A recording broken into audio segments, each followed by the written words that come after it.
Good morning, it's 10 a.m. I'm Sahar Mushtaq and this is the news on Mira Business FM. These are the headlines. The UAE's moon sighting committee will meet after Maghrib today to sight the Shawwal crescent, marking the end of Ramadan and the start of Eid al-Fitr. The meeting will take place under the authority of UAE Council for Fatwa. Gulf News reports astronomical calculations suggest Eid is likely to fall on Friday. However, the final decision depends on the confirmed sighting. Authorities have also urged the public to report any moon sightings.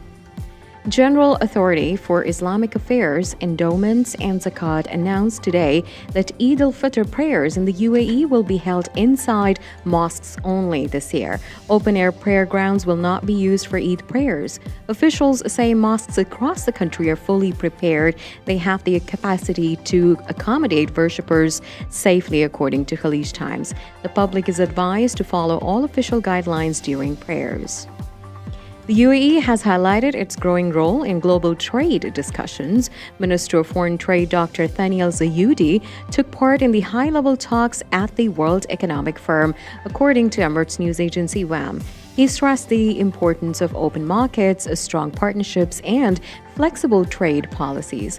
The UAE is positioning itself as a key global trade hub, linking East and West. Officials say new trade frameworks will focus on digital trade, supply chains, and sustainable growth.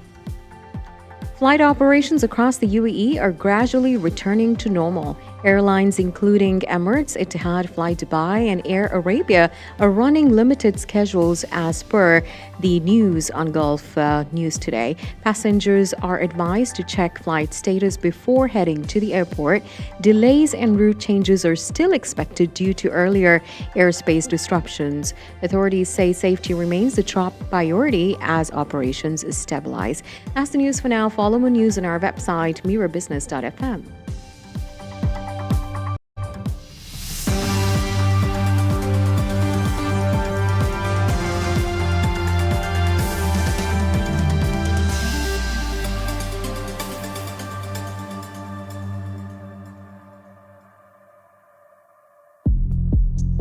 This is Mira Business FM. It's the morning drive. Coming up, the question this morning, for the next half an hour at least, is what do you do in your job in the current climate? That's what we're asking. That's what we're discussing next at Mira Business FM.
Mira Business FM, the sound of success.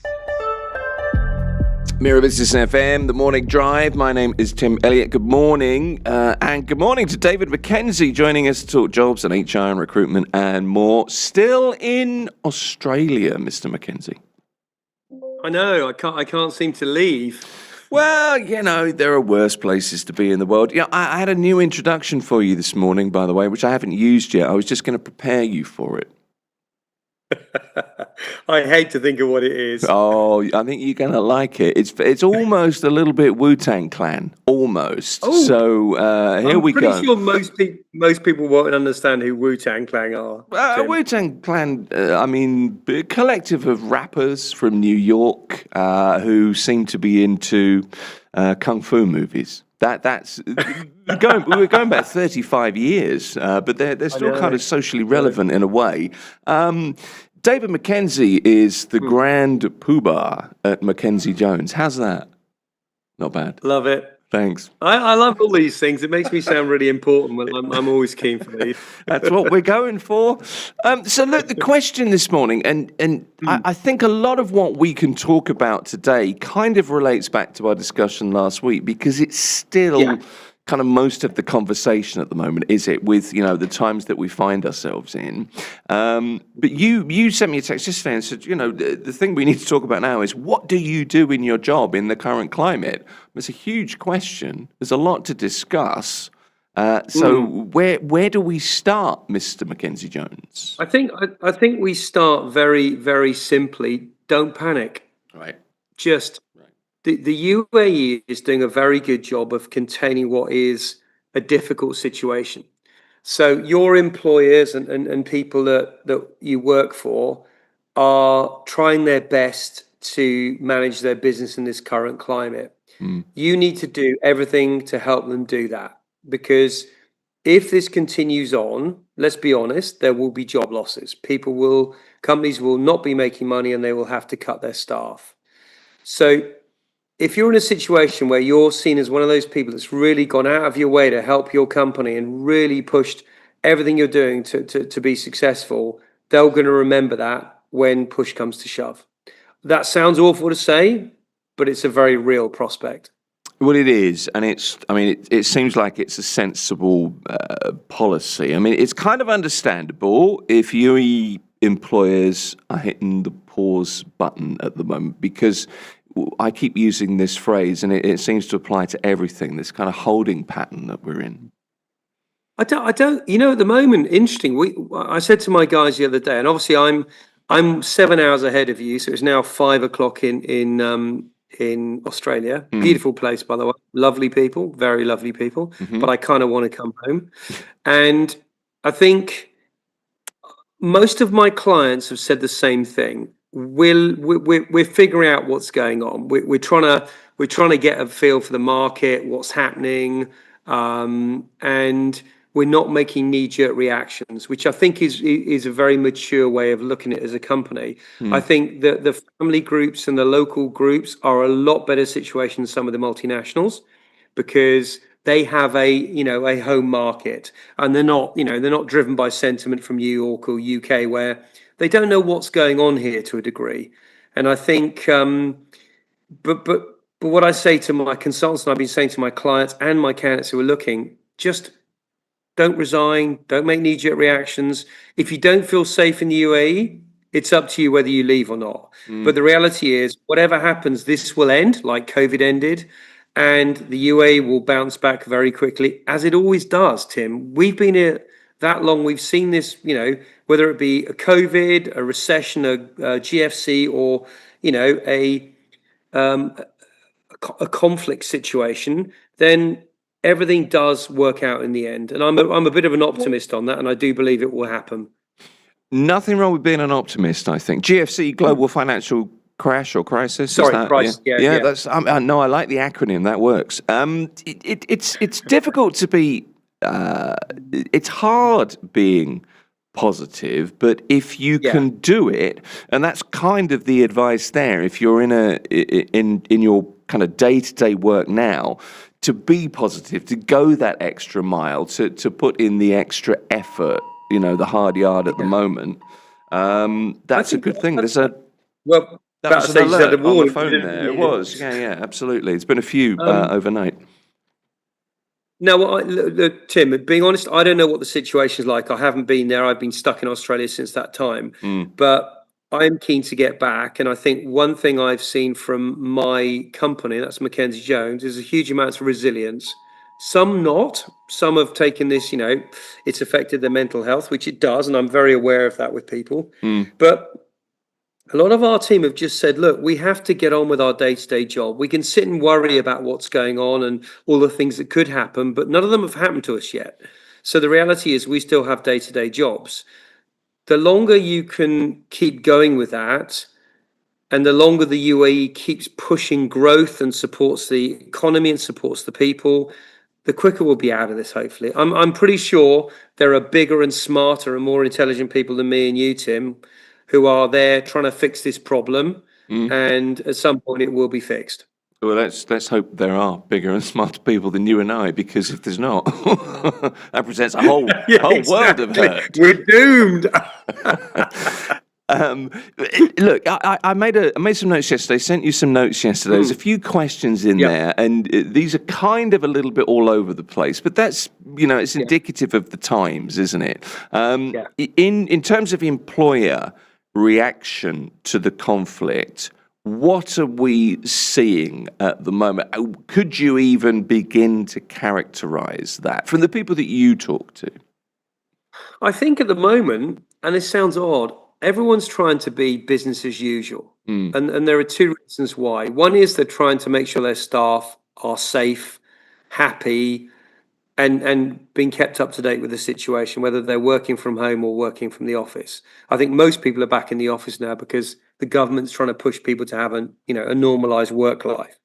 I think the second thing is companies are looking at what's happening to them. So if you look at someone like the hotels, the airlines, they are absolutely losing money at the moment because certainly with the hotels, our tourism industry has been hit really badly by this.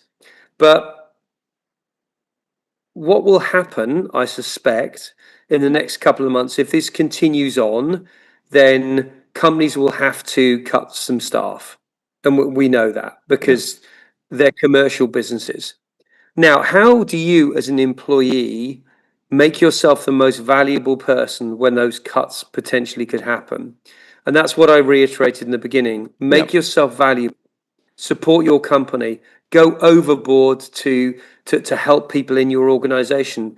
My guys, I noticed some of them are speaking to candidates and clients every day, making sure they're safe, making sure that we're still looking for jobs for them. We're still posting jobs. The irony is, Tim, we are hiring people now to join Mackenzie Jones because I believe this is a fantastic opportunity while other recruitment companies are cutting for us to pick up really good people. Now, that's my belief in the UAE. Okay, so your level of confidence is kind of undiminished then. The point is, if you're in a job at the moment, so that's two pieces of advice. Go the extra mile, put real care and attention. But there's also this side of don't panic. And overall, that's a pretty decent message because not only does it mean, work-wise, you're getting on with things, you're busy, your mind's on it, but also it's an overall there's an overall attitude that kind of accompanies that. Yeah, and I think I've seen it. I have seen people panicking, and I think they watch too much social media. They worry about what could happen. I mean, somebody gave me this stat the other day. The chance of being hit by a drone is 1 in 5 million. The chance of being knocked over on the Sheikh Zayed Road or hit by a car is 1 in 10,000. I mean, those stats probably people don't worry about driving every day, do they? Now, I think the psychological part of this is a bit we can't count. That constant noise, the constant explosions, the alerts, that's going to mess with people's minds. And there are some people that aren't as strong as others, and I completely understand that bit. But I think what we have to be is, and somebody said the other day, how would you describe what you need to be in this market? And it's resilient. Resilient as an employee, resilient as a person. Try and look beyond what is the current situation and realize if you've been here 1 year, 5 years, 20 years, Dubai constantly changes. And at some point, this will end and it will go back to being a booming economy again. I have no doubts about that. To be fair, I don't. But what you don't want to do is what I did the other day. I was talking to Saha, who does news, who here, and we were talking about the conflict. And I said, look, statistically, you're far more likely to fall over and hit your head than you are anything else. And a weekend ago, she had low blood sugar and she had fallen over and hit her head. And I just thought, it was one of those palm head slap moments. But what do you do? Yeah. She is fine, by the way. I'm glad to say. You're right, Tim. I don't think you can. We are different characters to maybe Sarah or mine or whoever it may be. It might be we have a different view on life, and I think Sure. some people are very scared, and that manifests itself in being slightly paranoid, which you've got to understand that is the case. So each person has to be treated differently. But if I look at a general point of view, the best way to do in your job is to make sure your employer knows you are trying your utmost to continue your job in a normalized way. Yeah, okay. And understanding that at a time like this, when things are tough, it's that old Billy Ocean song, isn't it? When the going gets tough, the tough get going. And if you take the attitude that, I could probably work a few different hours, and I understand, it's a two-way street. I get that, but this is a time to sort of, I've used, I don't know how many epithets that are slightly corny, but it's a kind of a time to be standing up and be counted, isn't it? Yeah, and I think that sort of, I was around back in the 80s. Mosquitoes here, the size of B-52s, they're huge. I was around during the IRA days in London, and I remember I was a youngster, and the building next door to us got blown up. And my mum phoned up and said, I'm assuming you're at work. And I said, yes. She goes, good. It didn't hit you, so you're fine. It's not going to hit you again. Lightning doesn't strike twice. And that was her view, because I think that was the view when you were a soldier's wife. But I think we're in a different world now where there are things that we can't count. Safety is a big thing, but I've got to say, and I say this time and time again, from an external perspective, the UAE has done an amazing job, really amazing job. And I think people have to understand that will continue on.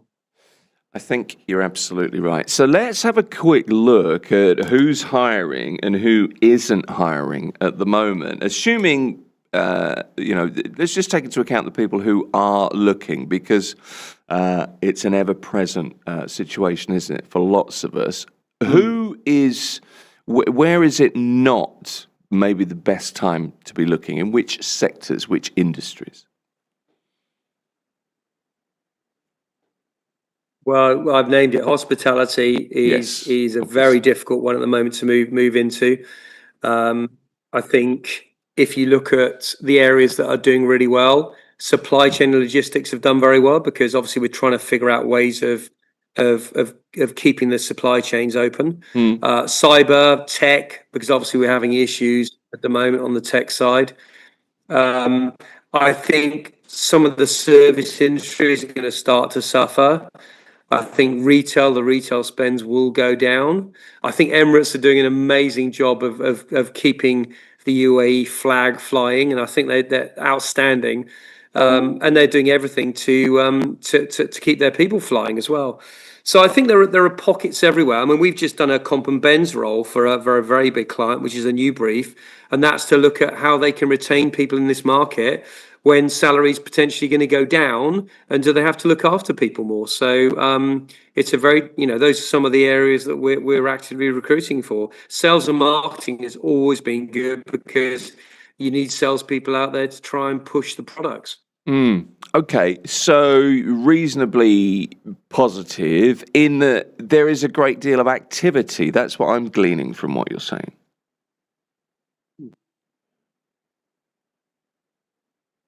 Yeah, look, we've yet to have any cancelled jobs. Nobody's cancelled a job yet on us. If anything, we this week we've had, I think we've had this week about 6 or 7 new jobs that we've picked up. My team have picked up. So I don't think that is unusual. I do think that will start to stop.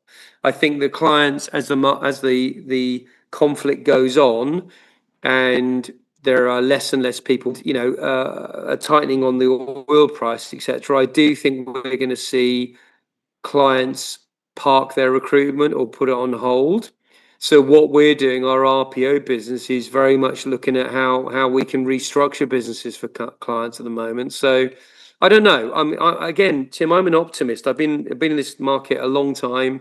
I've seen this happen a few times before. Not the same as in missiles, etc. But I genuinely think that if it continues on for months, we're going to have an issue.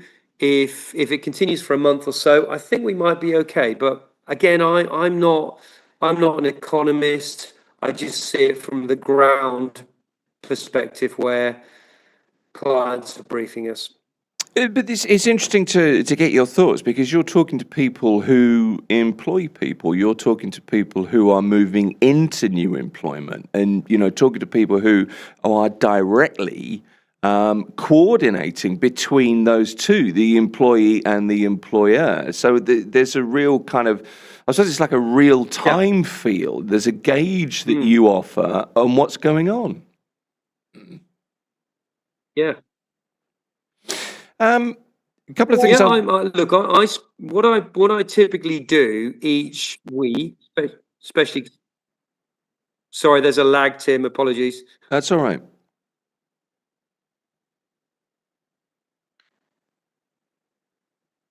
Now is we are spending time talking to clients and talking to candidates, just getting their perspective. How are they feeling? Where do they see roles coming up? Where are their areas? If people have left, are they going to replace those people? Because we are. Do they see this as an opportunity to build their business with different types of people, sometimes better people? But we're also saying to candidates, just be very mindful that you, rather than looking for a role now, be very sure that you want to move in this current market. Because there are going to be some roles that disappear. I was going to ask you that. I was going to give you a scenario. If you're a person who is in a role and has been, you've been thinking for a few months, it's time to go. I have a few options. I'm not sure of the options. I'm not as happy as I could be here. That situation where you kind of know it's time to move on, but is it actually time to jump? I guess you need to think that through very carefully at a time like now.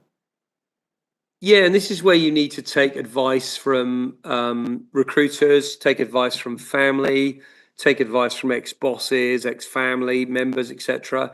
I think you need to be 100% sure this is the right move for you. Now, if you look at it from this perspective, if companies are hiring you now in this current situation, that's a good sign. It means they're very aware of what's going on. They will have planned for the next 2 quarters, judging that there may be a downturn.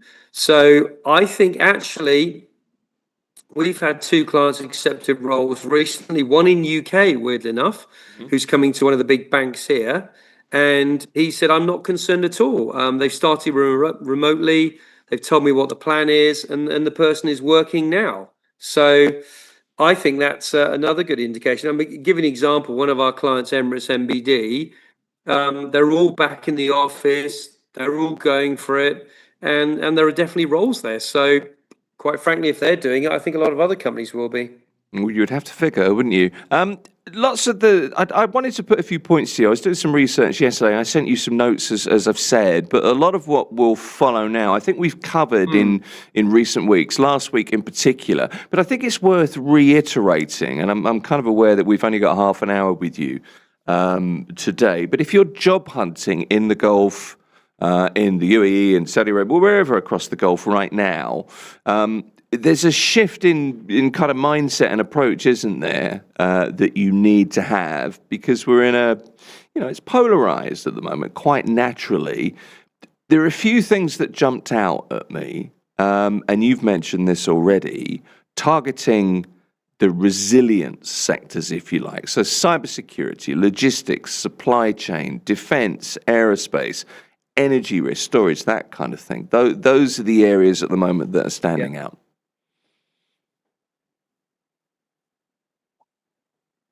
Yeah, but we've also got things like banking and some of the FMCG areas are doing really well. But I think FMCG will start to suffer because people are buying or consuming less stuff.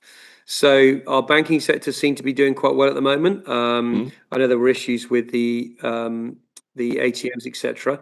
But generally they're doing all right. But the area that we always do well in and has always been very good is government. I mean, government is the backbone of this country.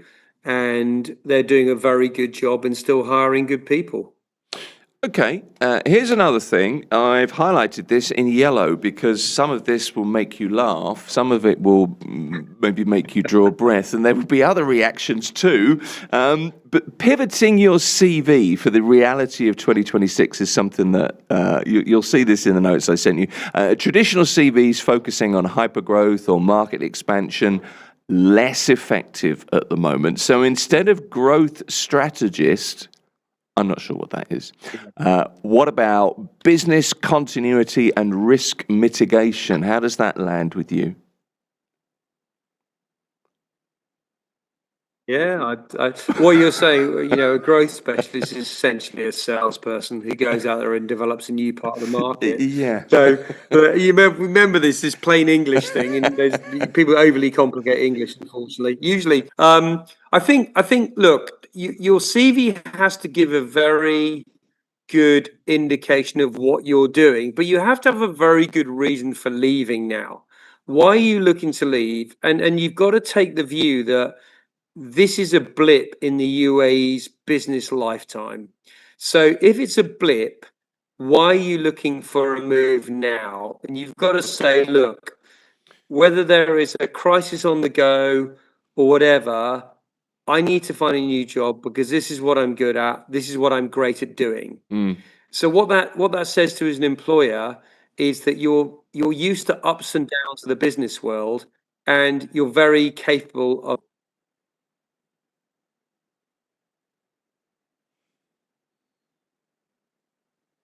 We've lost you there, David. Unfortunately, I think the lag is Sorry, kind of. Tim. No, you're back again. I'll let you go. On you go. Sorry, there's a massive storm coming in, and it seems to be upsetting the internet. I do apologise. Do you need to hunker down?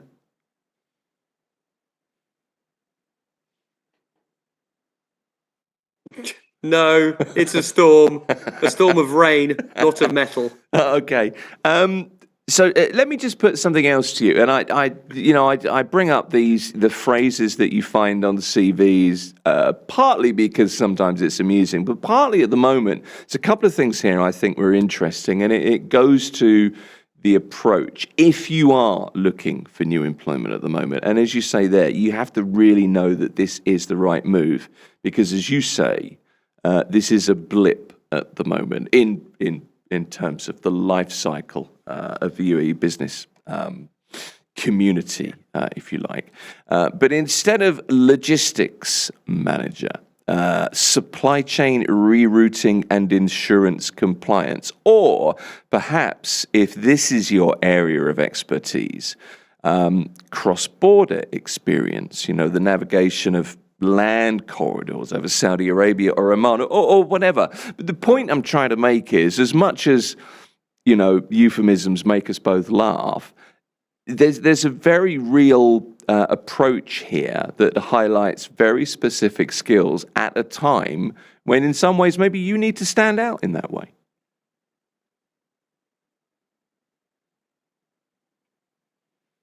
Yeah, I think what you'll find is clients will often pivot their hiring to roles they currently need. And those roles may be ones that 6 months ago they didn't hire. Yeah. I think during COVID, we had, the PPP engineers and people like that who would fit the PPE. So I think within the current situation now, it's, what about disaster recovery? What about crisis management? What about rescaling of a business to focus on something going wrong in the Middle East? How can your business still make money by being based here, by pivoting into different areas? And that's the key thing. And, being digital ready, if you like, or ready to be a remote worker. I mean, I do know, my wife's a teacher. I know that certainly for 2 weeks after Eid, I know that it will be remote schooling. So that's how it will work. And we're not sure if it's live classrooms or teachers online and the kids, if you like, check in. That's yet to be decided. But certainly for 2 weeks, there will be a form of remote schooling. And that will be in other industries as well. So highlighting the fact that, you're ready to kind of face the COVID style again, I guess, is another aspect.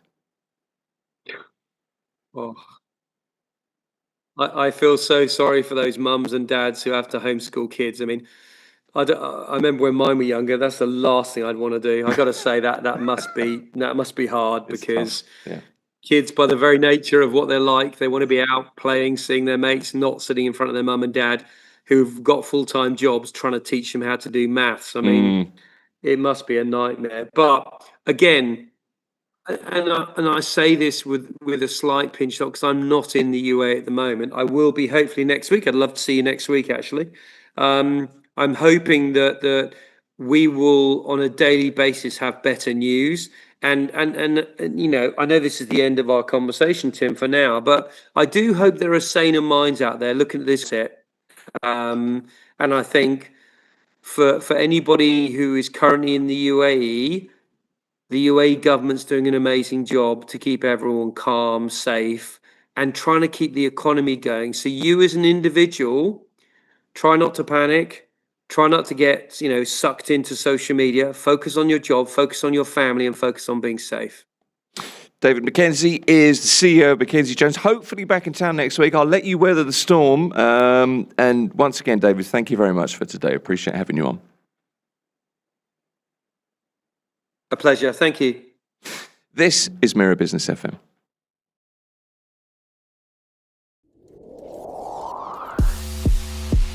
Mira Business FM, Dubai's home of business radio.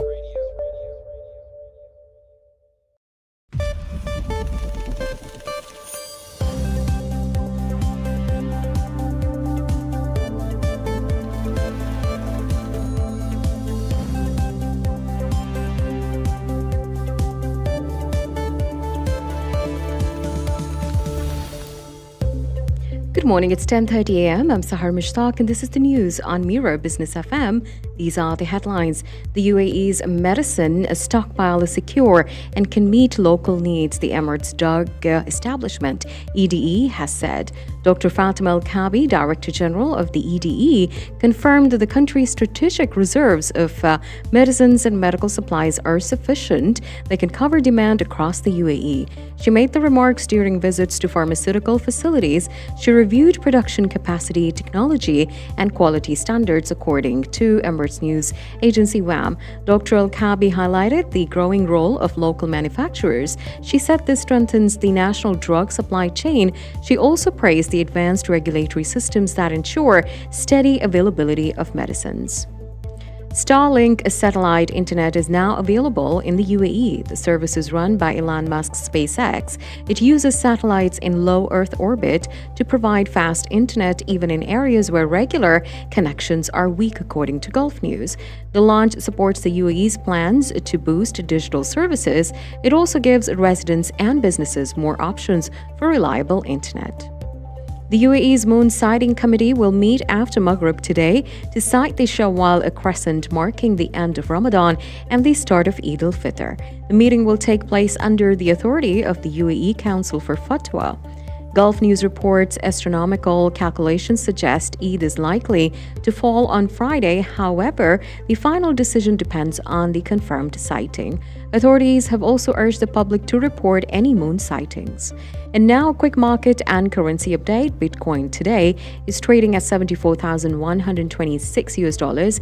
And for those tracking remittances, 1 dirham equals about 25.17 Indian rupees, 75.92 Pakistani rupees, 33.35 Bangladeshi taka, 16.19 Philippine peso, 14.26 Egyptian pound. Meanwhile, 1 British pound is equal to 4.91 dirhams today. That's the news for now. Follow more news on Telegram and WhatsApp. This is Mira Business FM.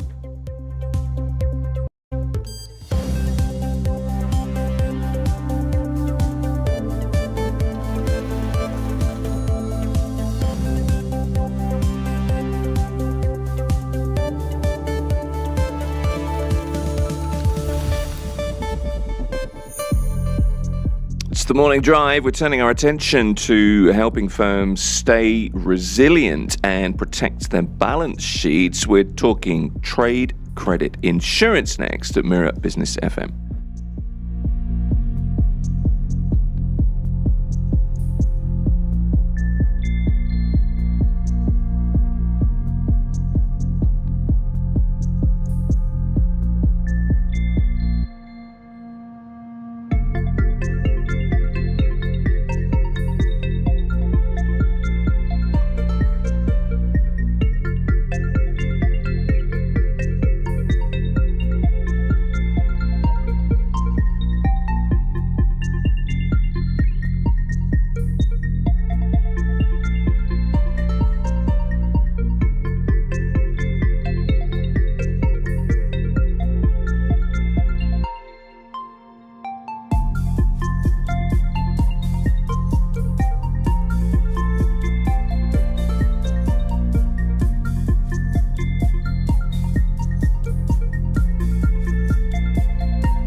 Mira Business FM, Dubai's home of business radio. It's the morning drive. It's Mira Business FM. International trade across the Gulf has been accelerating for years. It's driven by diversification plans like the UAE 2031 and expanding trade corridors linking the Middle East with Africa and Asia. The issue at the moment, of course, rising geopolitical tensions, kind of testing that momentum, really, exposing vulnerability in supply chains and cash flow. My next guest, Aurélien Pardis, is the CEO of the trade credit insurance brokerage, AU Group, in the Middle East and Africa. Welcome to the show. Nice to meet you. Nice meeting you. Thank you for receiving me here today. You're very welcome. It's good to have you here. Welcome to the program. So, tough business environment right now, tougher than we had expected in February. Businesses are under pressure to adapt, delayed shipments, higher costs. I want to talk to you, Aurélien, about how companies can navigate this uncertainty that we're seeing right now, because this is kind of the time that you guys step in many ways, isn't it? Yeah, that's true. Yes, I think first I'd like to say that I don't know for how long have you been living in Dubai, but I've been living in Dubai for 15 years, and we are quite lucky to be here because obviously we are experiencing a situation which is not normal, okay? Sure. But we are safe, business goes on. I am in your studio today, and so the UAE government is doing an amazing job to protect the country, so we don't feel unsafe, So which is something which is amazing. So it's very good.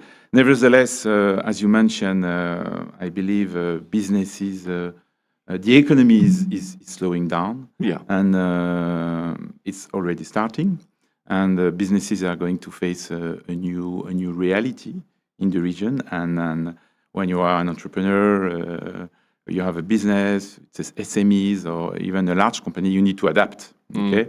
And how do you adapt to this new situation? Obviously, the government is going to support the economy. They have a lot of liquidity, a lot of reserve, but you still need to adapt. And I think one of the main concern of businesses right now is businesses in every supply chains are going to face cash flow constraints. Yes. So how do you address this? In this new environment, obviously we hope that situation will settle soon, but you need to address this concern. And the cash situation of businesses is extremely concerning for businesses, I believe. It is. I mean, it must be keeping business owners up at night. There are a number of issues that you're having to deal with on top of that. Now, as I understand it, trade credit insurance protects suppliers who sell goods or services on credit from losses if customers don't pay, for example. So it's about balance sheet protection. And it covers situations like insolvency or bankruptcy, but trade credit insurance also covers events like conflict, of course. Could you just talk me through how it works, but put it in very simple terms? Okay, so if I can give a definition of credit insurance. So as you said, it covers businesses against the risk of non-payment of their clients, and it's only business to business. It's not to individuals. Right. So let's take an example to understand how it works. So you have different supply chains. If you take the construction supply chain, for instance. You have a developer launching a project, is appointing a contractor to build up the project, and below the contractor, you have subcontractor. And the subcontractor is buying product from suppliers as well. And in all this supply chain, everybody is offering credit to his clients. So, the contractor, the subcontractor is offering 90 days to the contractor, okay? So he invoice, he deliver. If we take an example, when you build a project, for instance, I don't know if we take rebars, for instance. Rebars, this is the steel that you put within the wall, the cement, This is the reinforcement. Yeah, the reinforcement. So the subcontractor is going to deliver rebars to the contractor, and he's offering 90 days, 120 days, okay? and obviously it has to be paid after 120 days. And if it is not paid, credit insurance will pay the subcontractor against the risk of non-payment, of delay of payment of the contractor. So when we are facing this situation, okay, obviously the liquidity within the supply chain, so an example, is not going to flow like before. So they will face delay, and there is a risk that you don't get paid by your clients, which puts your company under cash flow constraints. So this is what credit insurance is covering, the risk of non-payment. Okay. The risk of decreasing of the flow of liquidity within the market. To keep the cash moving. Exactly. Keep the cash cycling. Yes, Okay. I have a bunch of questions that I Good. want here to for ask that. you to kind of fire at you. I Okay. really want to draw on your industry experience, if you don't mind. Bear with me. But first of all, in terms of where we are right now, as regional conflict continues, something we all have to live with, have to face, what are the biggest risks businesses are perhaps underestimating in the current environment? Okay, so I think it's cash flow constraints, because when you look at the financials of a company, you have several what we call financial statements. You have the balance sheet, you have your assets, liabilities, then you have the P&L, how much sales do you generate and profit, and then you have the statement of cash flow. Okay, and I think the most important financial statement right now is the statement of cash flow, because it tells you how much cash do you generate at the end of the day, at the end of the week, at the end of the month. And cash is king. If you don't have cash, you cannot run the business. So I think the main concern of businesses, SMEs, entrepreneurs is how I'm going to make sure that my client will pay me, will not face cash flow constraint, and within the supply chain, he will not be able to pay my invoice. So I think this is the main concern of businesses, and how do you address this? And if we are talking about credit insurance, now the penetration of credit insurance, when I arrived in Dubai almost 15 years ago, credit insurance was kind of new product in the region. Now you have many industries that are credit insured. So I think businesses are prepared for the situation, okay? And they will be able to weather the storm, I think. So there's a more, I suppose, mature attitude to trade credit insurance in the region now. But at what stage of a company's cycle should it become a consideration? So how can I reply to your question? I will say that in the current situation, if we take the trade flow, for instance, okay, the trade flow is slowing down, okay, sure, because as you know, there is the Strait of Hormuz, which is very difficult to ship things within the Strait of Hormuz. So if you are not able to get the supply, okay, how you are going to be able to produce the outcome, the product, And if you are facing these issues, your client is facing the issues at the same time, So I always come back to this, how do you make sure that your client is going to be able to cash your invoice, Yeah. So I think this is the concern of businesses right now. How does trade credit insurance support access to financing and support access to liquidity? Yes, so it's a very important point, because if you look at, I was looking at some statistic before coming. Credit insurance is very important for the economy of UAE or the GCC, because credit insurance, in a way, is offering free working capital to businesses. Let's take an example. If you have a business is offering, obviously, when you sell your product, your services, you would like your clients to pay cash, So that is the best scenario for you. But in reality, you have competitors. You need to offer credit, and so you offer 60, 120 days. Yeah. So if you have to offer credit to your clients, you need to finance this credit because it's a working capital. So what are the solutions? Either you go to the banks and you get working capital facilities, okay? And how do you finance this? It's a cost, between today, if you the cost of financing is that depending on business is between 6 to 10%. Okay. So if you have, and I will reply to your question, if you have a credit insurance contract, okay, you have insuring your receivables. So you're more comfortable, and so you offer free credit to your suppliers, free working capital, because your suppliers, your clients will not have to borrow money from the banks. And for 60 or 90 yes. days, whatever. So it's free working capital. So you are saving money.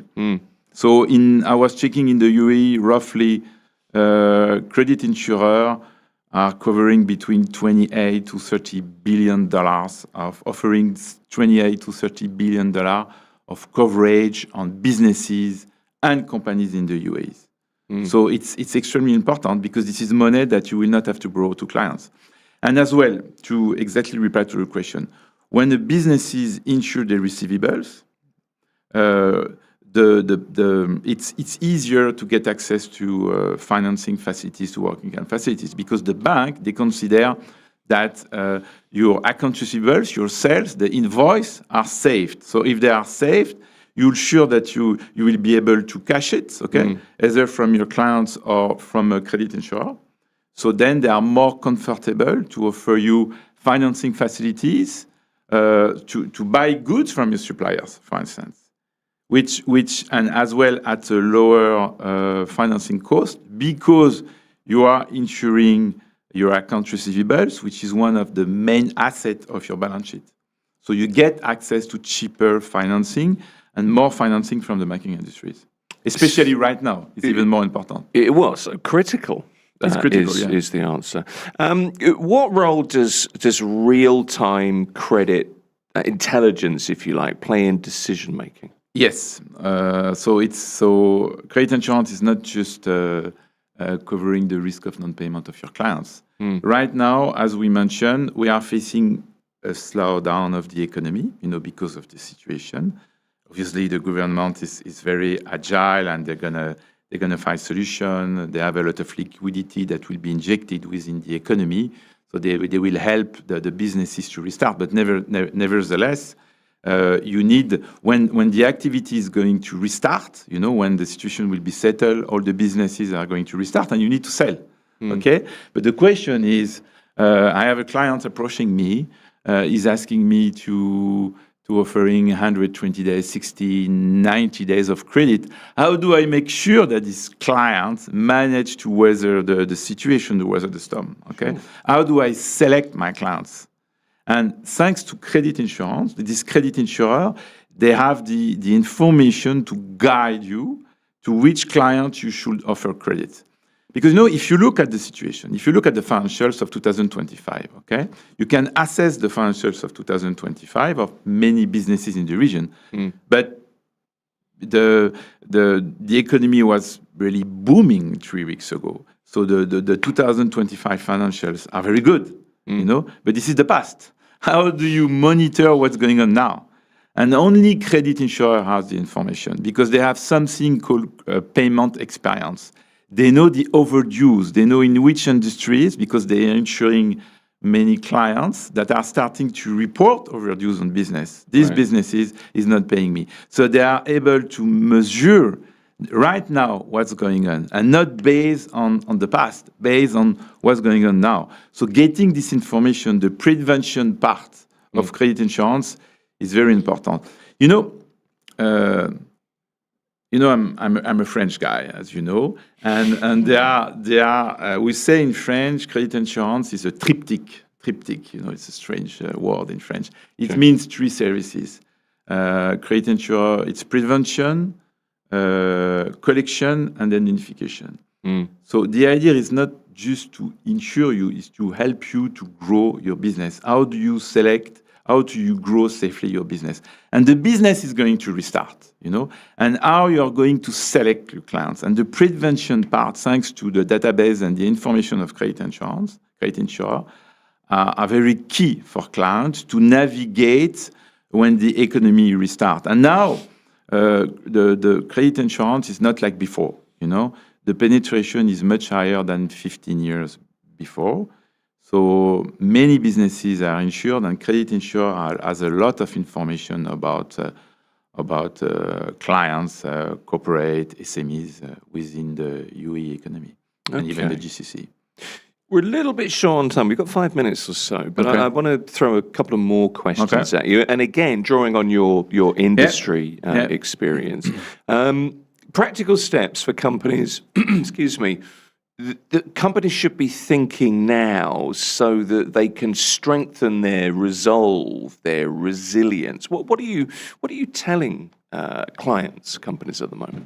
So I say to clients, they have to manage very carefully. One of the most important assets within the balance sheet is their account receivables.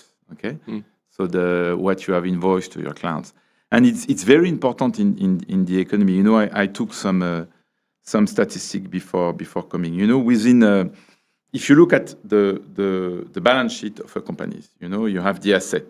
So the asset is breakdown between current asset and non-current asset. Okay, right. Non-current asset is your factory.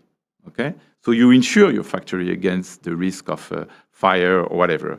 But then you have the current asset. The current asset is all the cash or all the asset that you should be able to cash within less than 1 year. And within this current asset, you have the account receivables. And the account receivables, I look at some statistic within the UAE. If you look at all the businesses, sometimes it represents almost 45% of your assets. So it's the most important asset that you have to cover within your balance sheet is the account receivables. So if I look at the situation, obviously, many industries are already insured, okay? But credit insurers are still there. From what I get from the market, they want to support the economy. They are still there. They are ready to insure businesses against this risk of non-payment. So the price is going up because the risk is not the same, but credit insurers are still here. So I will say to businesses, cover your account receivables because it's one of the most important assets within your balance sheet. I'm going to put it in really simple terms. I have a freelance license. Okay. I work with clients doing a few different things. Yeah.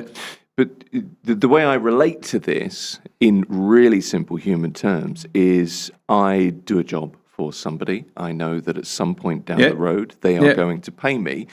I'm confident in the people that I work with that they're going to pay me. But had I trade credit insurance in some form to ensure that I was paid, what that allows is me to consider the growth of my business because I'm confident in being paid in 60 days, 90 days, 120 days. So that's kind of a very simple way of looking at, you know, that real, almost intangible benefit. It's that confidence feeling in business. Yes. And that, I think, is you know, that comes to business sentiment, doesn't it? That's really important. Yeah. And as well, I would like to add that sometimes you can share the risk with the credit insurer. Imagine you want to expand with this client, but in your mind you have a limit that you don't want to cross. But maybe with the credit insurer, it will give you a complementary that will make you confident to generate more business and to take more risk with your clients, you know. Final question for you, just very quickly. Is there a misconception about trade credit insurance that we should correct? So I think credit insurance, it's the first role of credit insurance, in a way, is not just covering against the risk of insolvency or protect default. Credit insurance is a tool to help your business to grow safely. So the prevention part, the information you get about your clients, I think it's key, and it's even more important that obviously getting insured, which is important. But how do you get this information? It's extremely important. You know, within the UAE, now the quality of the information that credit insurers are getting is much better than 15 years ago. Because how do you assess the creditworthiness of a company? Before, it was more challenging for credit insurer. But now, as you know, the government has introduced the VAT, now the corporate taxes. Obviously, nobody likes paying taxes, but at the same time, it has improved the quality of the financials of companies. So when you look at financials, the information is much more reliable. which help credit insurer to take decision on top of the payment experience they get from their database.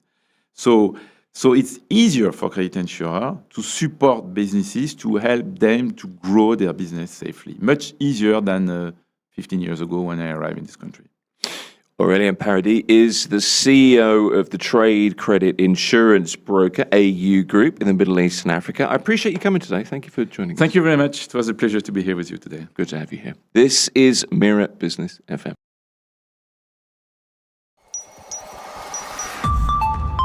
Mira Business FM, Dubai's home of business radio.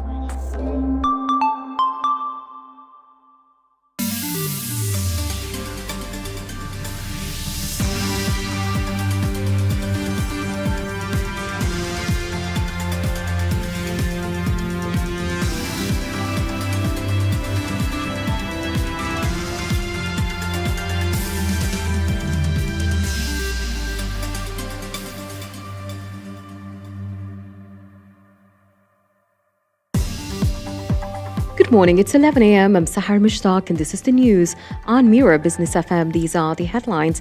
General Authority for Islamic Affairs, Endowments and Zakat announced today that Eid al-Fitr prayers in the UAE will be held inside mosques only this year.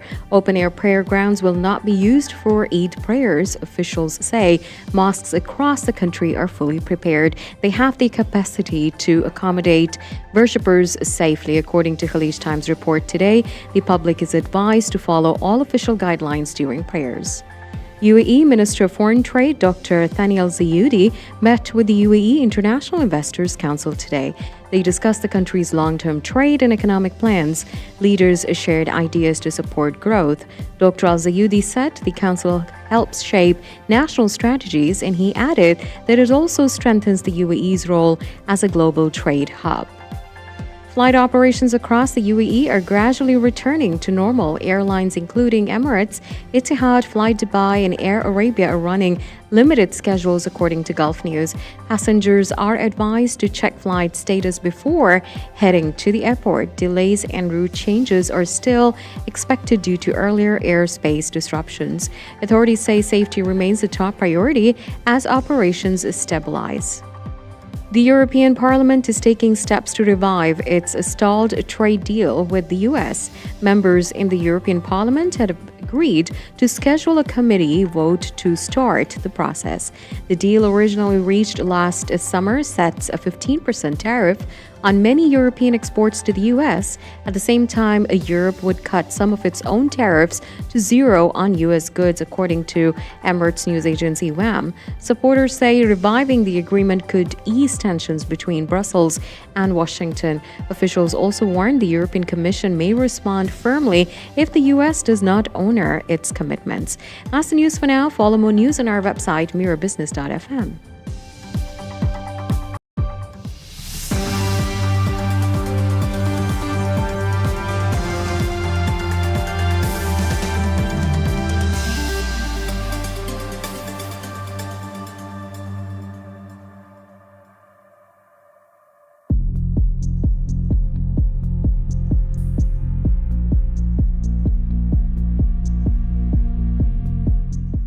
This is Mira Business FM. Protecting your financial future is our topic next. How to get out of the just because you can afford it doesn't mean you should buy it mindset, or how to get into that mindset. Or another way to put it is avoiding lifestyle creep. That's a phrase. That's next.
Business FM, where business comes to talk.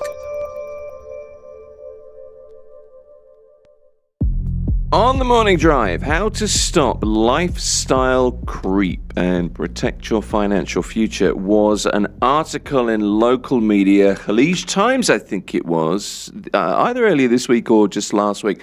James Thomas is with me. Good morning. Excuse me, I think I just swallowed a fly. Oh dear. No, it's okay. It's gone.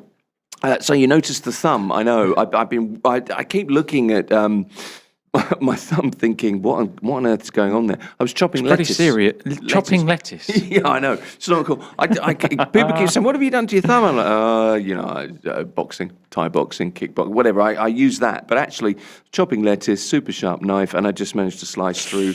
You added a bit of flavour to the lettuce. I did. I add some flavour to the lettuce. But it's one of those things, when you cut yourself, it's a little bit deep and it just doesn't. And yeah. So it's fine. Oh dear. Anyway, it doesn't matter.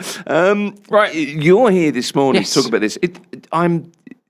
I should say that this is probably right at the crux of everything that you talk about day to day, isn't it? This is. article, the whole idea of protecting your financial future, those kind of basic steps that you take.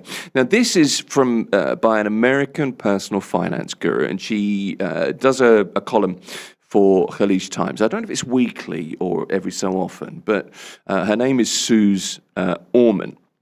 And, the principles apply wherever you're from, Absolutely, obviously. yes. But it was just interesting because somebody had written in and said, how can I effectively budget in the UAE, given expenses like, rent, utilities, schooling, transportation, and all that stuff? And what percentage of my income should ideally go towards each? And the response to this was everything that you have said over the last, since you've been coming in here, 6 months or so? It almost came Really? across as certainly where we started with the principles of financial planning. Yeah. And it just really was such a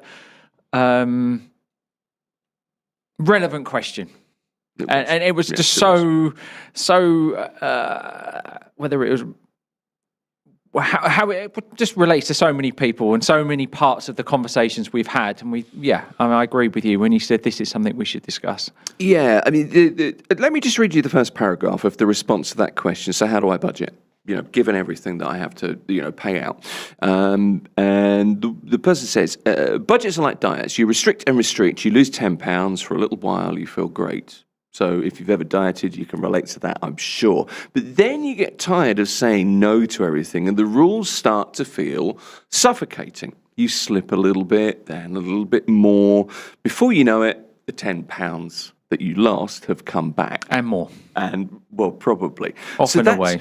That's how budgets work for a lot of people. You kind of set it and you're like, okay, it's great for a bit. And then it's like, Yeah, you get that burst of enthusiasm. I know I need to save. I know I need to plan for my future. Right, I'm going to put way more than I can afford aside and then restrict myself everywhere else. Not going to go out. Not going to take my children out. I'm not going to buy whatever it might be, any treats whatsoever. Yep. And then the first week, you think, yeah, this is great. Second week or even first month, you think, great, yeah, this is great. I'm on the right path. And then second month, third month, fourth month, and then you think, well, what on earth am I doing this for? I'm not allowed to do anything I enjoy. I've got nothing to show for it. Okay, I've managed to save a little bit of money, but life is so much less fun than it was. But that's and the key, isn't it? Yes. You've got to, saving is brilliant. Everybody should do it. Fantastic. Look to the future. But if you're not living your life while you're doing it, what's the point? As we've said all along, Yeah. it's, there's so many cheesy lines. It is still true. Please don't leave the UAE with only memories.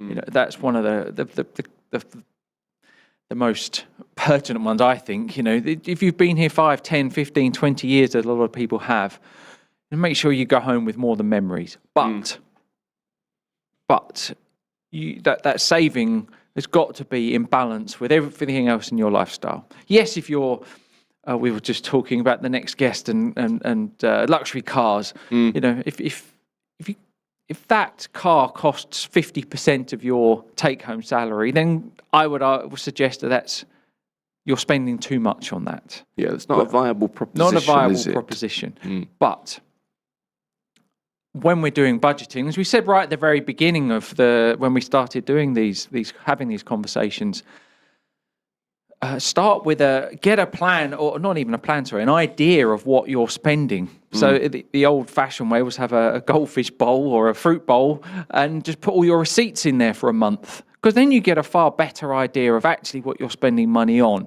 and then you can start to see, okay, is that expenditure on things that I really need? Can I make, again, the people always talk about the coffee and avocado, which really grates me, because That really grinds your gears, well, only doesn't it? because if you want to go out for coffee and avocado on toast, do it if you enjoy it. But if you're doing it every day, I would argue, are you then enjoying it? Because it just becomes a habit rather than a treat. Yeah, okay. But you and I love our coffee, so I would never say to you, no, you must buy Nescafe because it's X dirhams cheaper than the proper coffee, because you just hate every mouthful that you drunk. Well, yeah, also I wouldn't speak to you again, so that would ruin a Precisely. beautiful friendship, wouldn't it? It would ruin a beautiful friendship. But again, I just use these little points to say, what we're talking about here is the long-term planning. And if you slashed your expenditure to the point where you have no money to do anything else in your life, then that is not viable. And that's where this question, I think, has come from, because the flip side is also true. Dubai generally can be very or it can become very expensive if you let it. Sure. You can be going out every day. There's beautiful restaurants you can eat in every night. You can have takeaways. You can go to the most expensive bars, clubs, restaurants. Whatever your interest is, you can excessively spend in that area. It's easy to be to max out a credit card if exactly. And again, that's one of the conversations we had. Understanding what that credit card is. It's not free money. It's in fact very, very expensive money if it's not repaid every month. Did I learn that one? Yes. So where I was leading to in my ramble, it's about balance. Yeah. Absolutely save, but don't save at the expense of enjoying life in the meanwhile. Yeah. So this article starts with the parallel between budgets and diets. That you lose £10, then you put it back on, and that you can see how that works. And then with interest gained. It will, exactly. Yes. So instead of obsessing over that strict budget, the line was, and Sue Zolman, who wrote the article, says, I want you to focus on simple principles. So living below your means but within your needs, which I thought was a nice line. Yep. But it then makes a really good point, and it is that feeling of, if you have a little bit more income, you've got there's a little bit of discretionary spending there that you have. And so there should be. To yourself, well, that's a good thing. Yeah. But here's the point. Just because you can afford something, I'd be like, I could really do with a new phone because there's a new gadget. Do I really need it? Just because I could afford it on paper. Well, that's one of the other great Should phrases. I buy it? Should you buy it? And what's the thing? Put it in the virtual cart, but don't press go for 24 hours. I've learned to do that. As you say, that's an gadget. I effective need a new policy. phone. I like need that. a new this. I need a new that. Well, do you? Is the current phone still working fine? Yes. What does it give you? If you're a keen photographer and you think that the latest X number of pixel camera and zooms and low light, whatever, and you're going to use those functions, brilliant.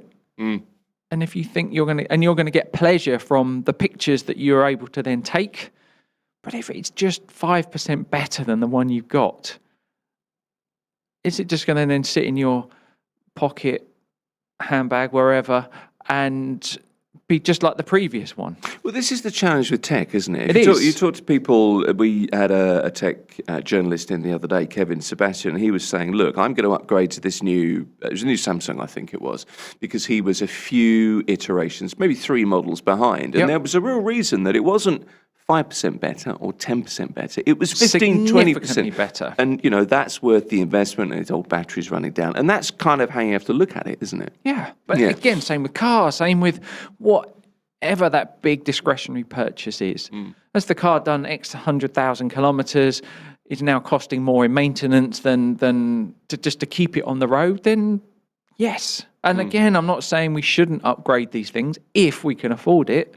But if it's then going to stretch you to the point where you can't do other things, that's when you have to, again, it's like I say, just take that pause. Well, this is what the author of this article says is one of the biggest traps that we fall into. It's the upgrade of lifestyle. If you get a better job, your lifestyle upgrades slightly because you've got more income. So the raise comes in, the apartment, villa gets bigger, car's nicer, holidays more expensive. And despite earning more money, there's still nothing left. And that's the phrase that I used at the start of this conversation. That is what's known as lifestyle creep. Which I've heard, but never thought about before. No, but it's so true. As you say, you've earned an extra 10,000 dirhams. Well, where's it gone? Oh, yeah, I've got a bigger house or villa or apartment, whatever it might be. Oh, I've got a better car. I've upgraded my phone.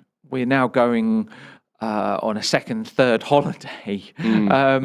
We're maybe flying business class rather than economy. Whatever it might be, if you're doing all of that and still not saving, then that's when I would suggest as a financial planner, those questions really need to be asked. Again, that is the creep, but also most of us have come here from another country where typically we would be paying income tax.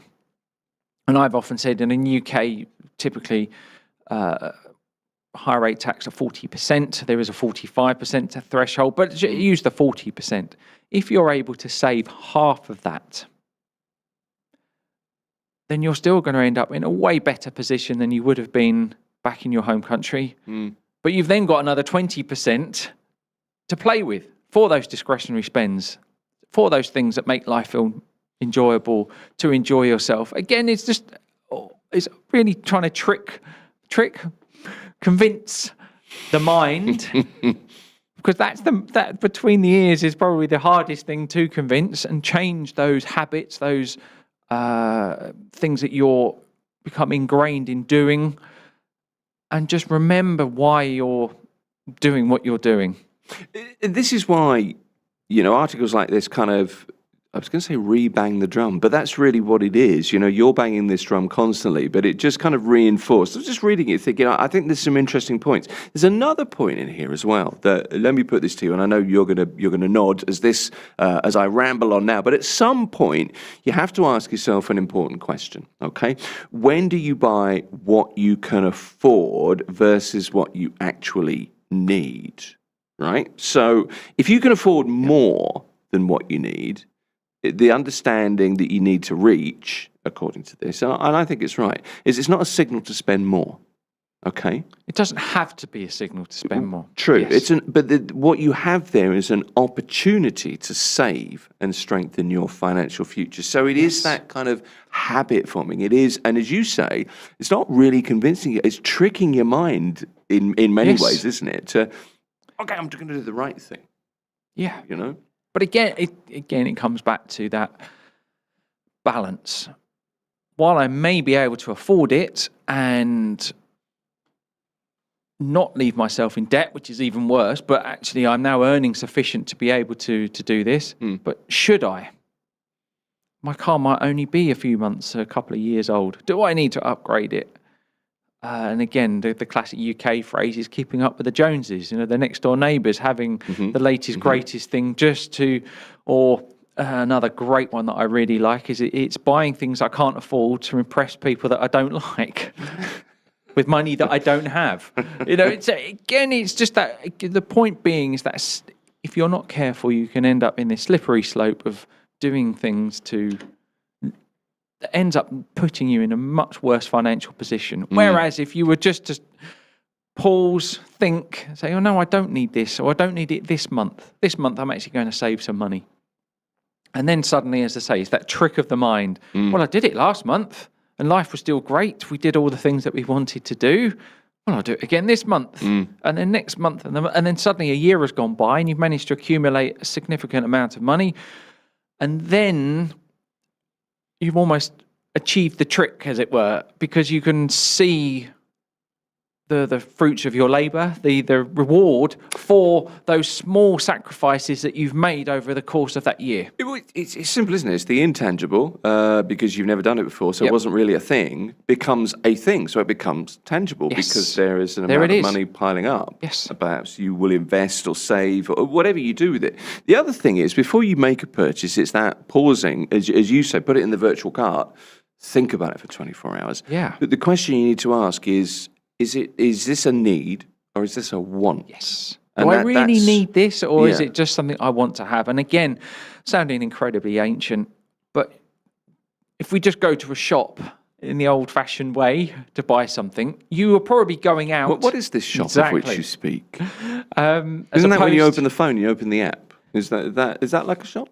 It's like a shop, Right, okay. but it's so much easier, Just isn't like it? tweets are like books, but really short ones. Exactly. Right. But my point being is that if we were going to go out to a shop, we were going with a purpose. There was something we wanted to get. Whereas we just pick our phone up, open the app, click go. It's all linked to our credit card, or there's a pay function already set up. It's so seamless. And again, why is that? It's not for our benefit. It's for the company's benefit, to allow them to sell us more stuff more easily. And then suddenly, if a day or so later, a box appears at the doorstep, and some people will say, oh, I'd even forgotten what it was that I had bought. I've done that. Yeah, a number of times. I still get excited by the box, but there you are. I think, oh, it's washing liquid. Exactly. Yeah. But again, that weekly shop, you'd write a list. So actually you knew what you needed, not what you wanted. That's a really good point. And also, when you go do your weekly food shopping, go when you've had a meal rather than That's when you're another hungry. great one. That's Don't go when a you're really hungry, good piece because of I advice. need this. You buy the crisps, you buy the snacks, you buy the do. chocolate. Whereas if you go after the meal, well, I don't actually need that. Yeah. Because I've written a list and it's all the important stuff, sensible stuff, You probably. come back with 7 different tins of gourmet cashews, and I wanted to try those, but do you? So a need is something that is required for your life to function. So it's rent, it's groceries, it's that nice bowl of slippery noodles that you like, or whatever it is. And a want is anything else. A new outfit that, do you need it? Is it takeout when there's food at home? That kind of thing. It's kind of tempering. It's tempering, always. Yeah. No, I mean, it was just a really interesting article because most of it, But and I I'm think sat so reading many of thinking, us. it's almost like you wrote it. Yeah. Do you know what I mean? And that's why I wanted to bring it up. But so many people, I don't want to say fall into that, because again, it's not about making people feel bad about it. It's just highlighting how easy it is because of the structure and the situation that we now live in, and just being able to try and take that step back, think about it for a second or two, a minute or two, a day or two, and then, well, did I need that? Do I need that? Is it something I want? And I would bet money if you wait that time, you would probably just delete it out of the virtual cart, because you probably didn't need it. It's like you've got an eye into my Amazon. I don't know what's going on with that, but you're absolutely right. I've got loads of things in there, and I think, and I never go back to it. No. And you're absolutely right. So if it's a need, as you say, buy it. Buy it. Because you need certain things. You need to fulfill certain obligations. That's fine. If it's a want, maybe don't get it right now. Think about it. Just think about it. And again, it's not to say that you should not buy it, because again, these are the things that, but it's just to have that thought process. Don't just actually enjoy the process as well. And it's the discipline thing, isn't it? And it relates back to the original plan you've made. So there is kind of there is a reason here that I feel very often almost as though there's a there's a lecturing behind lots of can personal be. financial planning, and I don't And I want. always try and steer clear of that, and hopefully listeners and viewers will pick up on that. As I say, it's not about you must do this and this is the right way to do it. I was actually quite frightened then. That was quite. It's more consultative. It is. No, that's right. Yeah, it's not to dictate how your life must be lived, but equally it's to make sure that there's something to show for all that hard work that you've put in. Exactly, and if you can get to that point where you quite like the saving, get a bit of pleasure out of the saving, because as you see something build, Yeah. that's a good feeling. Yes. If you can get as much pleasure from that as you do from the spending, that means that your balance found that there's an balance. equilibrium there, isn't there? And again, yeah, absolutely. And the key is finding that equilibrium. And I always say start at a lower point, because the starting is the hardest part, and let it build, get used to it, and then 9 times out of 10 people can get almost addicted to that as well, which is a far better addiction, because you're then building for yourself as opposed to. So you're seeing saving as a power Yeah, rather than yes. a sacrifice. Yes. Right. Yeah, that makes a lot of sense. It's an article, it's in Khaleej Times, I think it was last week. It's online at the moment. It's by an American personal finance guru called Suze Orman. And the headline was How to Stop Lifestyle Creep. It's a great phrase. Yep. And protect your financial future in the UAE. It was an answer to a question that somebody had written into the newspaper. James Thomas is an independent financial consultant, joins us weekly here at Mira Business FM, and thank you. Thank you. Good to see you. This is Mira Business FM. Mira Business FM, your daily guide to the markets, money, and more.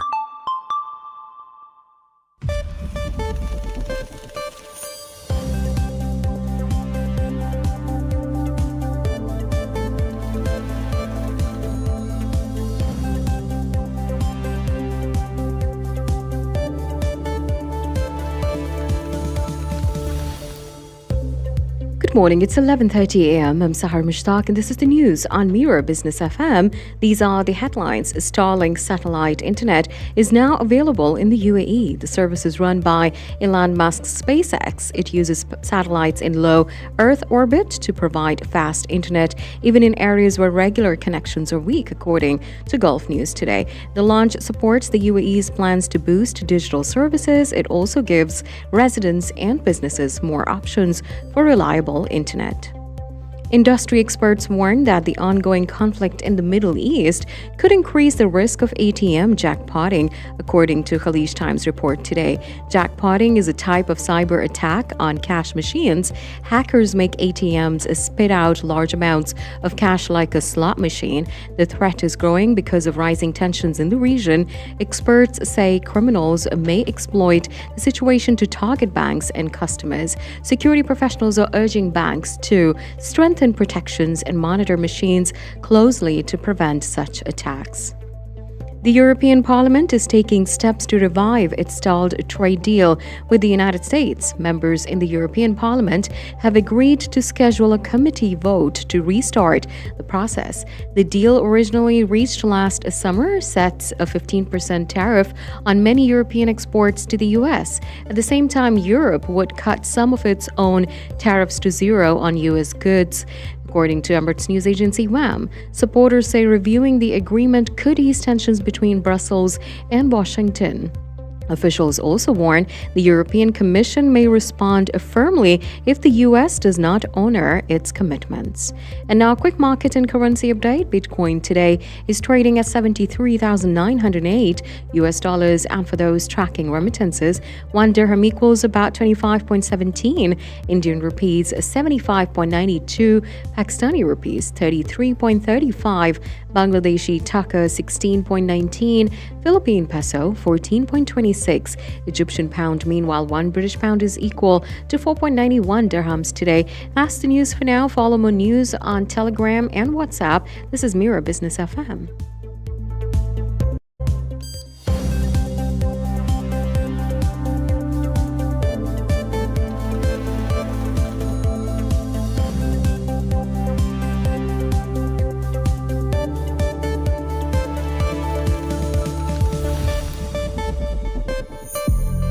It's the morning drive at Mira Business FM. Supercars, hypercars, a couple of SUVs, and maybe even some electric cars coming up. Another edition of Luxury Breaks is next.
Mira Business FM, Dubai's home of business radio.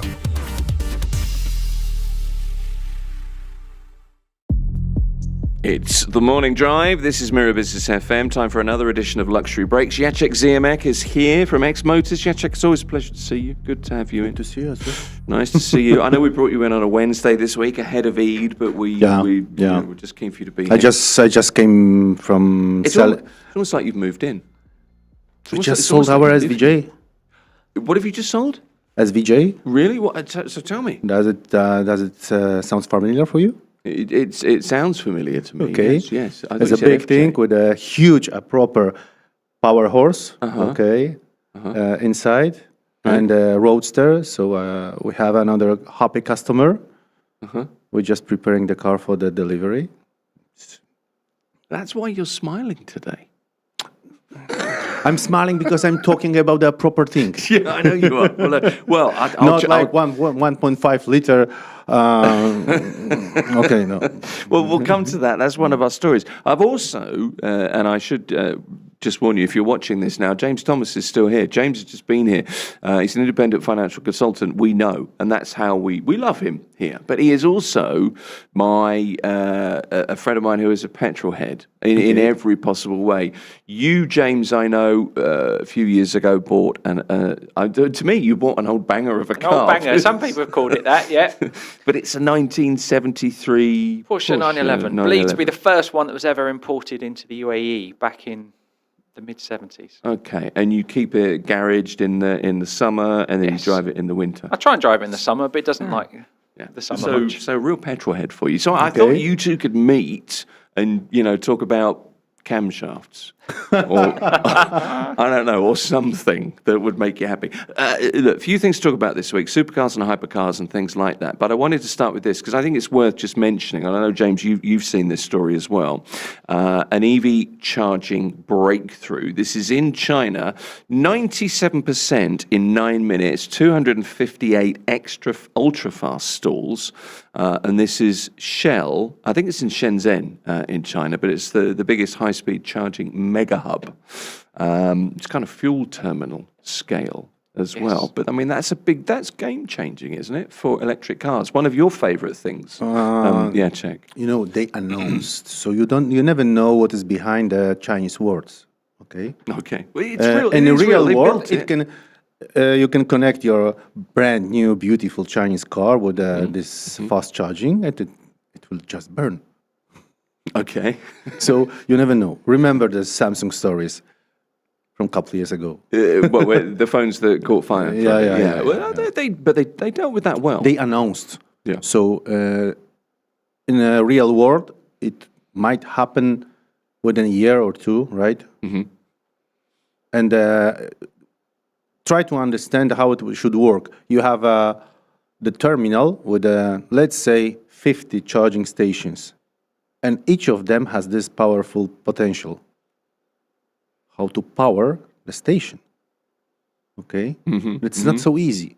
You have a possibility. Like you have a Bugatti Chiron with a top speed of 400 kilometers per hour. Try to use it on a street.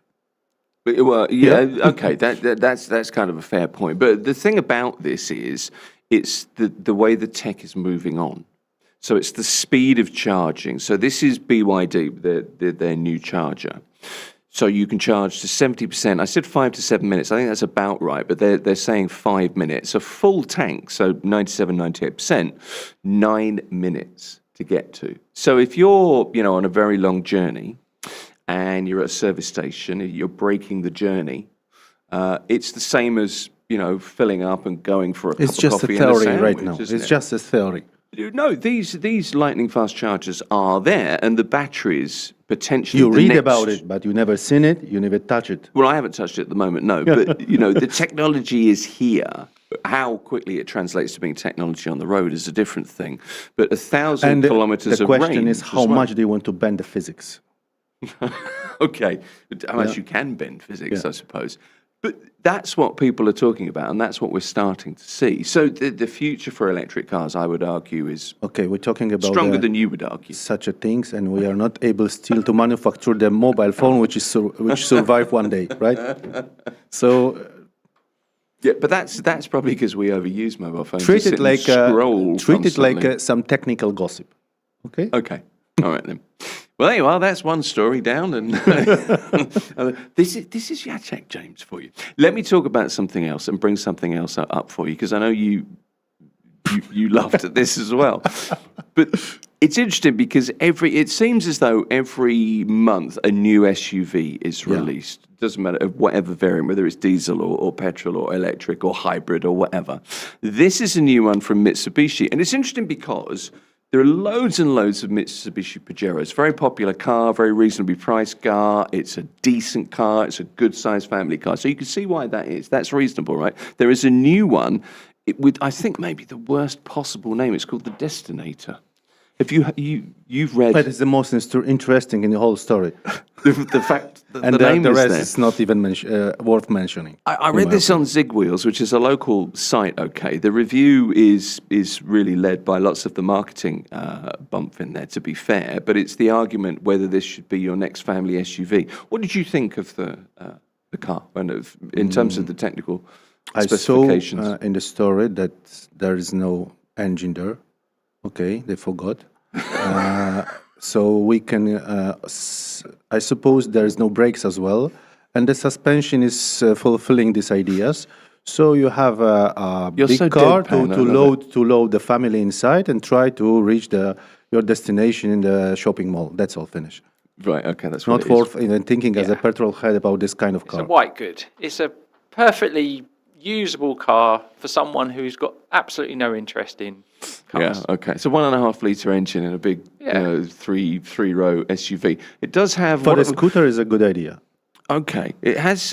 do you know the most interesting thing to me? What was it? I have to find it. It was seats. I know that's terrible. Who cares? But it was... Who cares? what they call captain's seats. Yeah. So you, instead of a bench seat... Yes, I know, I like that it. fits I like three, it. you can have two captain seats because you can fold the middle one down. They should get an armrest. I thought that was good. There are two good proposals at the market with this kind of seats. And X7 M60 and the Cadillac Escalade.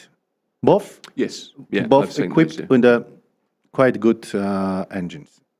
Yeah. Brakes and everything. Well, they remembered to put an engine in the car. Is what Not you're saying. 1.5 liter powerful torque.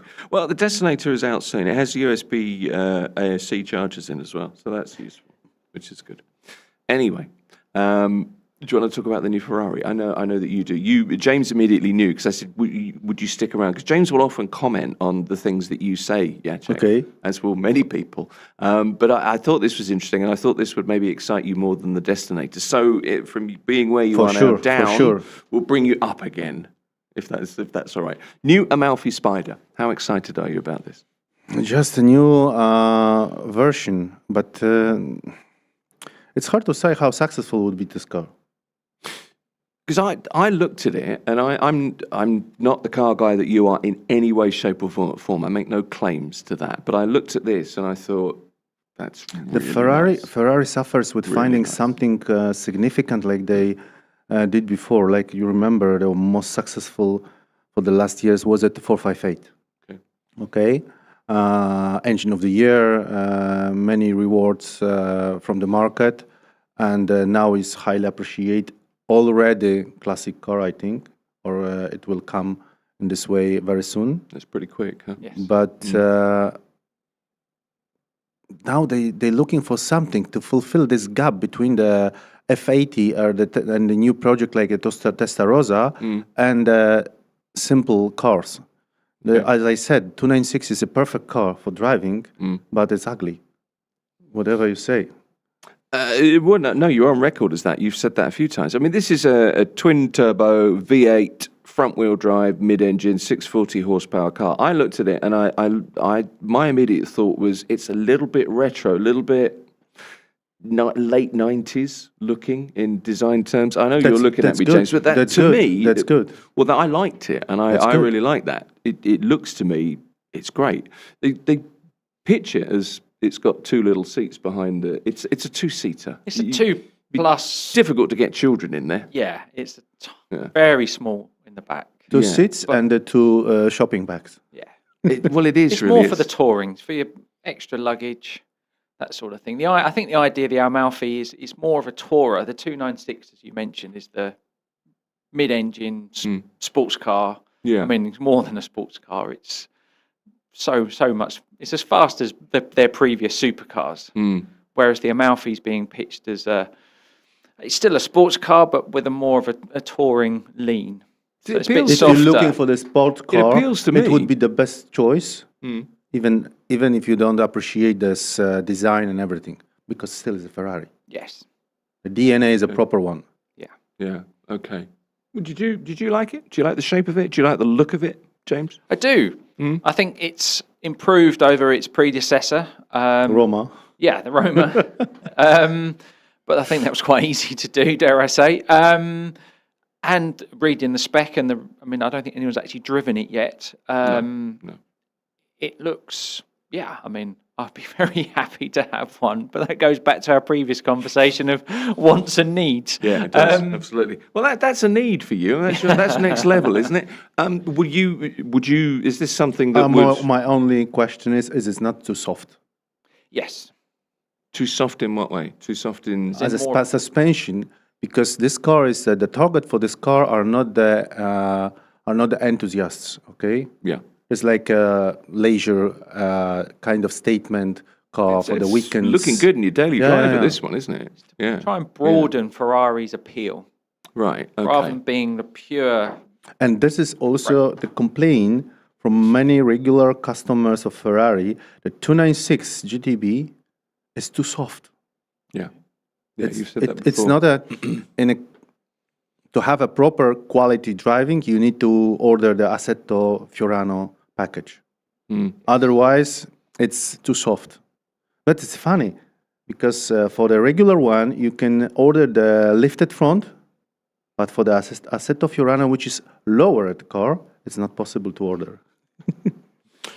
Will you, at X Motors, have one in stock? Is it something that you would We have look a at? Assetto Fiorano, we have a Challenge, and Oh, in the Amalfi, would you? Is that something that you would? we'll see. look We'll see to- how the market will react on it. Okay, It's not the first choice. okay. There's something else I wanted to bring up with you today. I was surprised because we took 2 weeks ago GT3 RS, okay, was sold within 2-3 days. So it shows you the most important is not the newest car, but there is a group of enthusiasts, the petrol heads, who are looking for just a particular solution for their to have a fun. Right. Okay. What's the appetite like at the moment? What do you? I mean, you said you've just sold. You're preparing something for We sale were at the surprised moment. also with the SVJ, Yeah. gone in seconds. Really. Also, Appetite is still there. yeah, but you see, but still, Revuelto is not the good successor of the Aventador, I think. Really. It's most powerful from the range of Lamborghini, but this is not this real feel of Lamborghini. It's not so wild. And is that that's the difference in the Okay, Aventador? we can complain about the Aventador is old technology, one clutch, and not modern solutions, but it's still this level of cars should try to kill you. Otherwise, it's not a proper choice. Okay. Yeah, and the SVJ especially was the absolute ultimate, wasn't it? The Aventador. So every time it's not something you're going to drive every day. No. But when you do, it's, as you say, it maybe not try and kill you, but you're going to. If you turn off all the systems, It probably could, yes. But it's that car that you will remember. Every journey is an event, an experience. Yeah. It's a complete opposite of the Mitsubishi you mentioned, which will get you from A to B perfectly acceptably, but you won't remember the journey. Whereas with an SVJ or similar, or the GT3 RS, it's the car that you make. As James May would say, gives you the fizz. You just love it or hate it. Yeah. Yeah. Okay. But also SVJ, the enthusiasts will tell you, is not as good as SV was before. because they add the special aerodynamic. Okay, they add some more power, some adjustments, but I think SV is a purest model last years. Okay. I'll always remember the name Mitsubishi Destinator. Try to understand. though. You don't even I've have a gotta kind say. of fabric on the seats. You sit on a carbon fiber seat. Okay. Yeah, I suppose long journeys are going to be different, aren't they? Do you know something about the Ferrari? Is it's supposed to be a soft top, but it's supposed to be as quiet as a hard top. There's a new technology in the cloth that they. So they use say. on the Ferrari. Is it, Did I you don't know read how that? many layers, but yes, I it's don't know now how meant that to be works. acoustically damped, so Yeah. that will be the same as a hard top. Yeah, and it goes back in 13 seconds. I read that. I remember that. It stood out. There's something else I want to bring up with you. What do you think? I know exactly. I don't like convertibles. Really, why is that? Yeah. Because of ruffles this, your hair, or is it? no, because of the stiffness of the car. Okay. Okay. Not a fan at all. And if the convertible, only hard top, like it was before, like California, Portofino. Okay. But this one with a soft top, no. There you go. Ferrari, take note. What do you think They don't of they do. What do you think of the Suzuki Jimny? It's always about reaction with Jacek. Yeah. I know there are a fun. lot of fans Many. of many, yeah. Mm. But I think the price, no engine again, no brakes, no suspension, small box on the four wheels. That's all finished. Okay. Period. James, anything nicer to say than that? Yeah, it's got a real cult following. It It's a has. proper four-wheel drive. If you're, again, geeky, the way that the drivetrain is aligned and it flies across the desert because it's light, Yeah, doesn't sink like the bigger full-size 4x4s. Yeah, I agree that it's not a memorable driving experience necessarily, but it definitely has got a big following.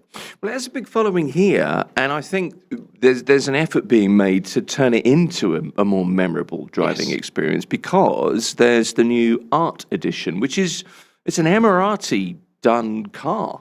So it's been, what's the word? Blinged, I suppose, in some ways. So, different seats, and there's some have a body kit and everything else. Okay, But this is did they change Rostamani anything doing except this. the look?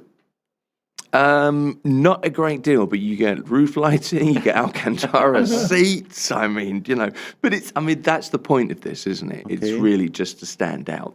It's the supercar thing. It's like it's maybe not Make it good. flash.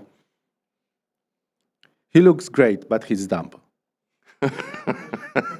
Okay, but what's interesting about this is a car with a following. You see lots of them. I Okay, kind of looked but at them. They are not cheap. my point of view is unpopular. My point of view is completely different than the most of the people. Okay, because the people appreciate completely different things in the cars. Yes, true. I think they, Yeah. in my opinion, they don't understand the cars in a proper way. But it's my only personal opinion. No, that's fair. But, there is a following for this. As James says, if you do use it off-road with the right tyres at the right inflation level, it is a decent off-road. It is a real four-wheel drive is, car, and it yes. works off-road. So you Okay. can see the attraction of that. But it's also the idea, what's interesting about this story is the customization for the UAE, the fact that it's being done here for that kind of cult market. I think that's the point here. Whether you like the car or not is a different thing. As you say, that's very much personal opinion. But if you want something a little bit different off-road with, carbon fiber and some different wheels, What for? then you go, well, I'm kind of in I your told camp. you last time but- you asked me about the 4x4 Yeah. Super Safari. Yes, that's right. Yeah. Yeah, we had an argument a couple of weeks ago about four-wheel drives, but that was another time. That's all the time we've got, really. But we've got 2 minutes, so you wouldn't buy yourself a Suzuki for Jimny sure. Art Edition. Okay. They are invisible for me. Okay. Okay. There you go. I told you had an opinion. We sit Yes. we sit on the traffic in the traffic with my wife, and there is a Jimny, and my wife is asking me, "Dear, who's buying these cars? It's so ugly. How they could even did something like this? So, what should I say? A friend of mine a few years ago is a supercar enthusiast. You know her. And she's an online influencer. Her regular daily driver is a Rolls Royce, electric Rolls Royce, and she does lots of online car reviews. But she has dogs, and her husband was taking her dogs out at the time, and they bought a Jimny for that reason, so they could just throw the dogs in the back, take them out to the Okay, desert. as a container for the animals, it's a good idea. As a kennel. Maybe they should approach the marketing of Suzuki should approach the veterinary clinics. Do you know what? Jacek Ziemek, Mex Motors. Thank you. I always love talking to you. Thanks for coming in. Good to have you here. And James, thanks for sticking around as well. My petrol head buddy, if you like. It's coming up to midday. This is Mira Business FM. The news is next. Mira Business FM, Dubai's home of business radio.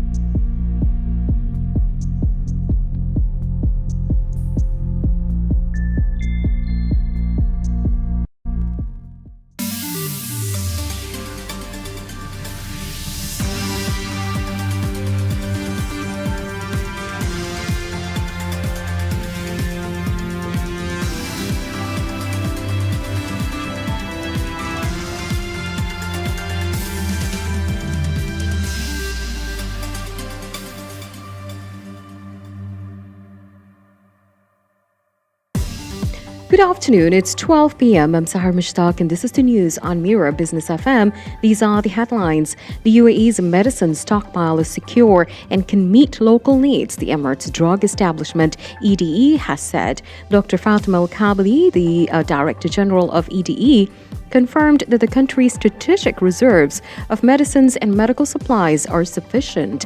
They can cover demand across the UAE. She made the remarks during visits to the pharmaceutical facilities. She reviewed production capacity, technology, and quality standards according to Emirates news agency WAM.